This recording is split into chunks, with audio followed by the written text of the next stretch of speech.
খেয়াল করে দেখবেন, এভাবে প্রায় দেখা যায়। কাপলদের রাস্তায়, রেস্টুরেন্টে, পার্কে, কিন্তু স্বামী স্ত্রী খুব কম পাবেন। এটা অপ্রিয় হলেও সত্য। প্রেমিকার সাথে সারা রাত কথা বলাটা ভালোবাসার পরিচয় হলেও বউয়ের সাথে এক রাত গল্প করাটাই নেহাতি বোকামি।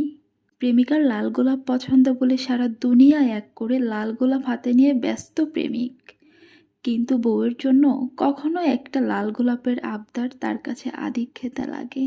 প্রেমিকার হাতে বিষাদের খিচুড়িও অমৃত মনে হয়, আর বউয়ের রান্নায় একদিন লবণ কম হলেই সেটা তার ভীষণ বড় অপরাধ। প্রেমিকার জন্মদিনে মাথায় শুধু তাকে সারপ্রাইজ দেওয়ার চিন্তা ঘুরপাক করে, আর স্ত্রীর বেলায় হিসেবটা শুধু পাওনার দুয়ারে গিয়েই ঠেকে। প্রেমিকার জন্য ৩২ মাইল দূরে গিয়ে ৩০ টাকার ফুচকা কিনতেও বাধে না, আর স্ত্রীর জন্য মাসে একদিন সময় বের করাটা অপচয় বলে মনে হয়। প্রেমিকা অসুস্থ হলে ১০ মিনিট পরপরই তার খোঁজ নেওয়াটা কেয়ার বলে গণ্য, আর স্ত্রী অসুস্থ হলে কেয়ার দরকার হয় না, বিরক্ত বিরক্ত লাগে।